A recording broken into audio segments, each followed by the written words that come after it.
Hello, and welcome back to Bella's Haven for Healing. I have been looking forward to sharing this information with you. If you watched part one, you already know that developmental trauma isn't about one big dramatic event. It's about what happened or what didn't happen over and over again. During the years your nervous system was still being built, ages 0 to 25. Today, we're going somewhere really important. We're going to look at where that trauma actually lives, not just in your memories, but in your mind, your behaviors, your relationships, your spirit, your emotions, and yes, in your body. Because here's the truth. If it happened while you were developing, it didn't just stay in your head. It got woven into you. And once you can see it, name it, and recognize it, that's when the healing can actually begin. Let's start unraveling the cinnamon roll together. Let's start with the mind, because this is often where people first notice something feels off, long before they ever connect it to trauma. If you grew up in a home where love felt inconsistent, or where you had to stay one step ahead just to feel safe, your brain adapted. It learned to overthink, to replay conversations, to scan for what might go wrong before it happens.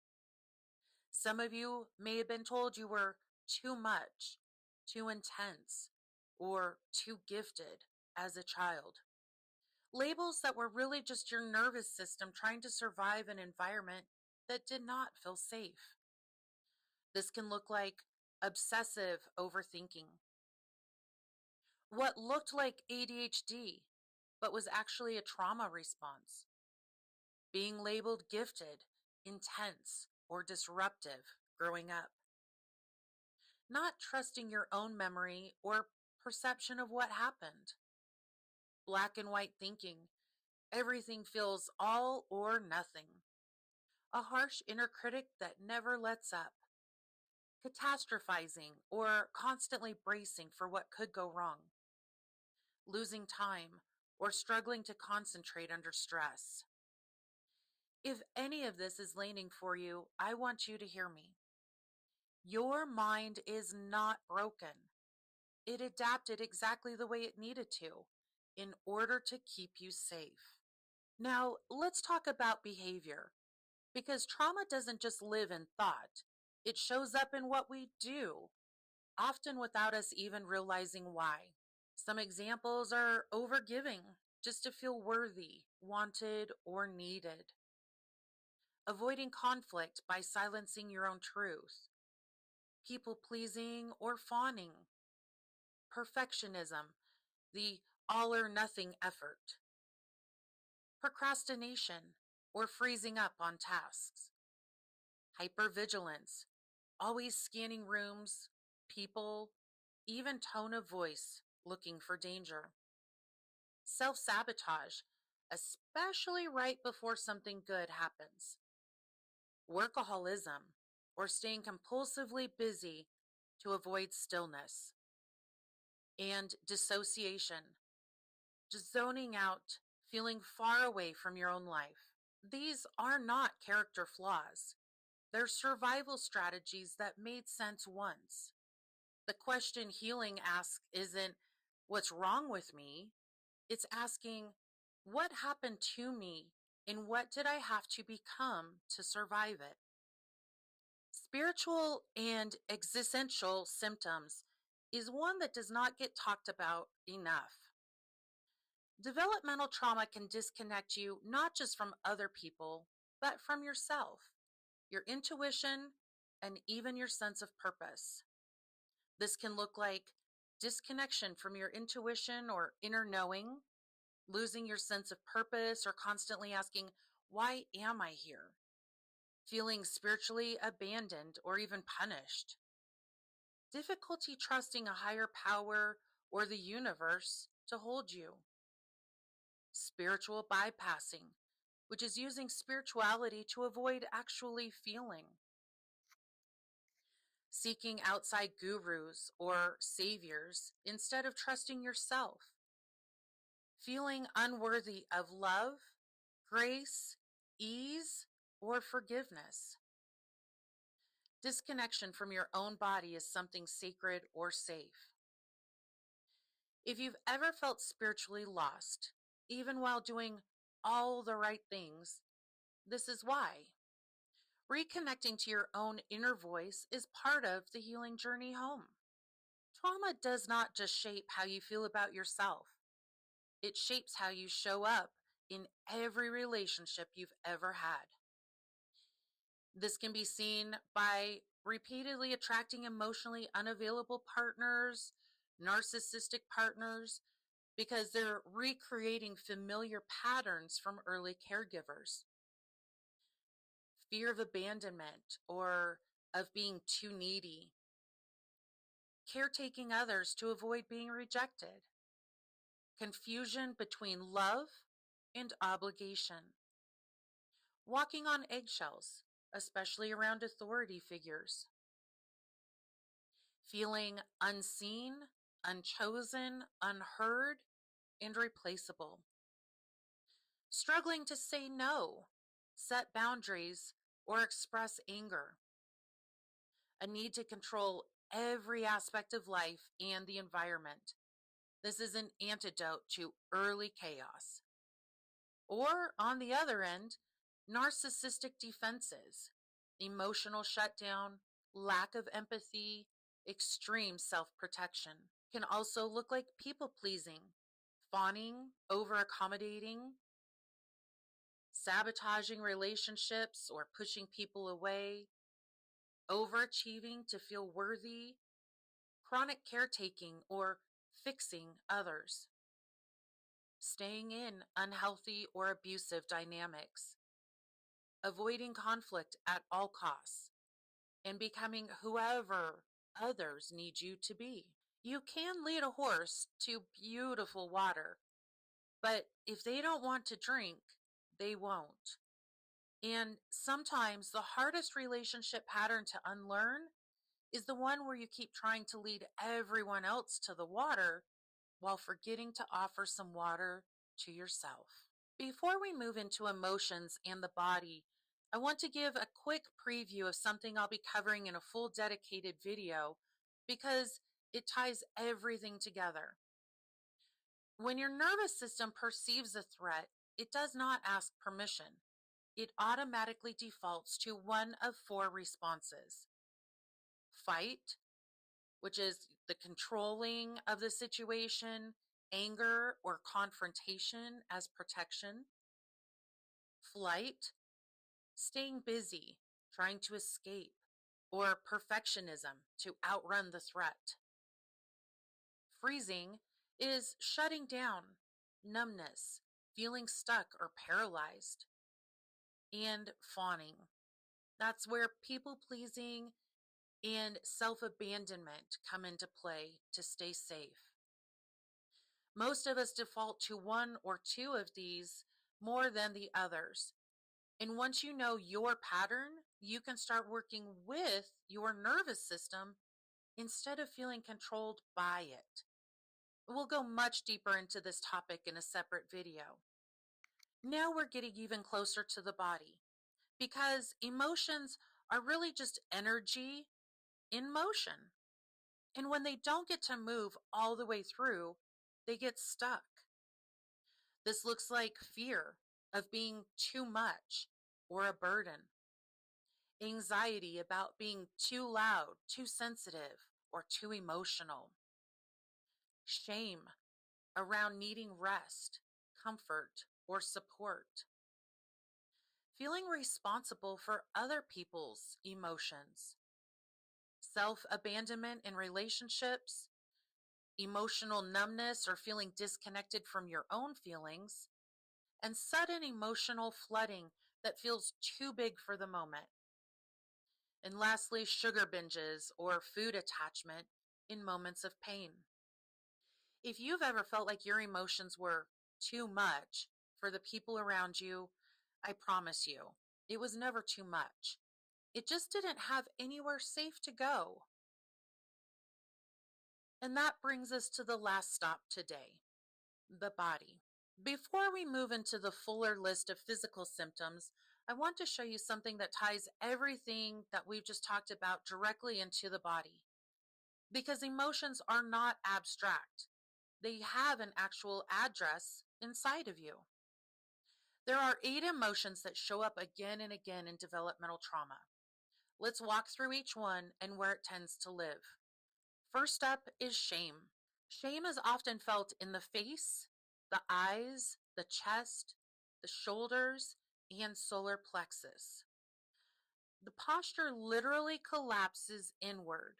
This is the I want to disappear, I feel small, I don't want anyone to see me feeling.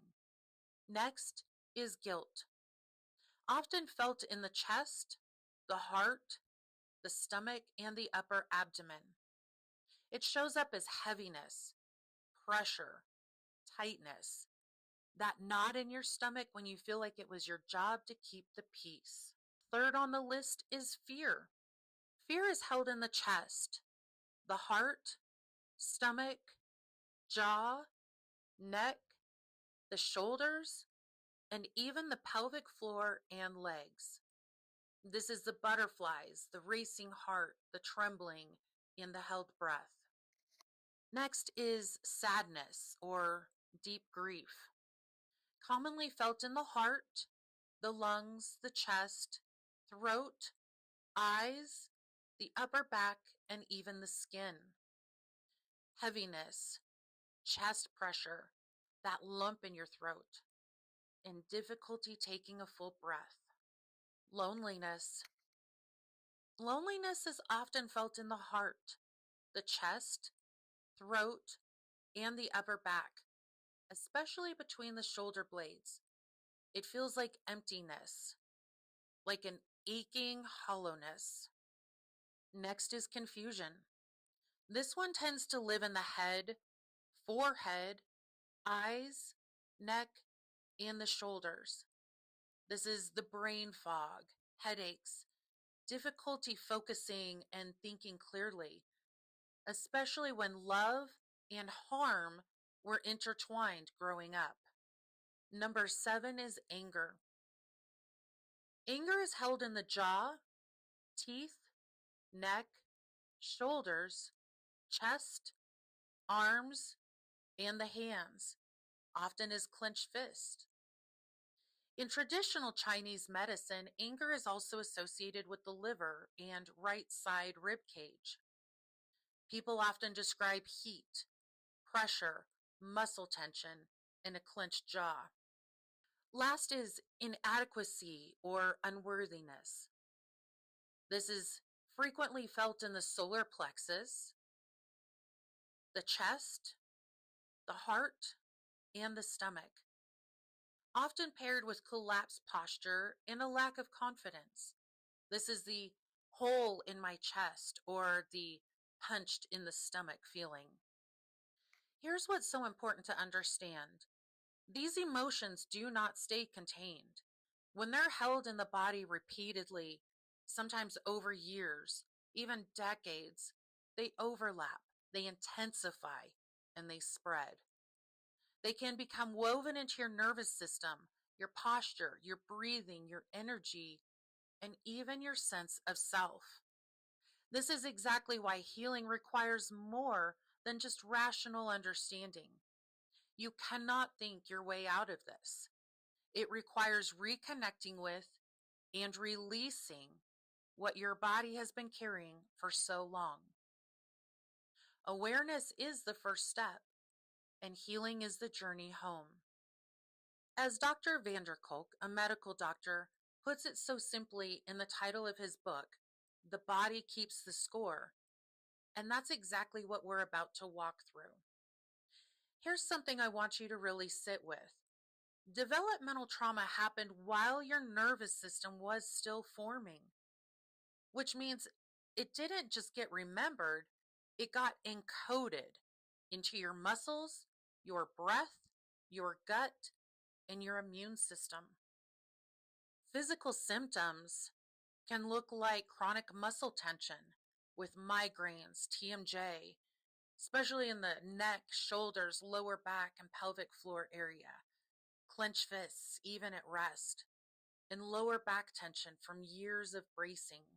Nervous system dysregulation shows up as shallow breathing and breath holding, racing heart or heart palpitations, tremors or shaking, fatigue and insomnia, that tired but wired feeling, not being able to relax even when you're safe, brain fog, memory loss, cognitive decline, along with hormonal imbalances from long-term cortisol spikes. Digestive issues show up as well. These can be chronic stomach issues, IBS, constipation from long-term anxiety, because the gut-brain connection is real. Nausea, loss of appetite, or overeating. Inflammation in the gut, and weight fluctuations that are tied to emotional states. There is also chronic pain and fatigue. It can be widespread body pain, like fibromyalgia. Chronic fatigue that does not improve with rest. Headaches, migraines, and unexplained aches. Immune suppression shows up as frequent illness and slow recovery. Inflammation throughout the body. Autoimmune flare-ups. And other physical signs can be sleep disturbances, nightmares, waking up in a panic, your body temperature always running hot or cold, a tight throat, as if your words are stuck, and throat-centered illnesses, mono, bronchitis, strep, excess mucus, skin issues like eczema or psoriasis flaring during stress, a weak voice or difficulty speaking up. If your body has been trying to get your attention for years, through pain, through illness, through exhaustion that never makes sense, I want you to hear this. Your body was never betraying you. It was trying to protect you the whole time. This is exactly why healing has to include the body, not bypass it. You cannot think your way out of something that was never just a thought to begin with. And this raises something really important, which is exactly where we're headed next. So many of these physical symptoms, the fatigue, the gut issues, the pain, the brain fog, get handed a medical label. ADHD, autism, bipolar, personality and eating disorders, an autoimmune diagnosis, OCD, anxiety, addiction, and many, many more. And sometimes that diagnosis is exactly right, and it does deserve real medical care and support. But sometimes it's your trauma wearing a different name. In part 3, we're going to explore that difference gently, honestly, and without judgment. Because awareness is the first step, and healing is the journey home. I'll see you there. And remember, always be kind.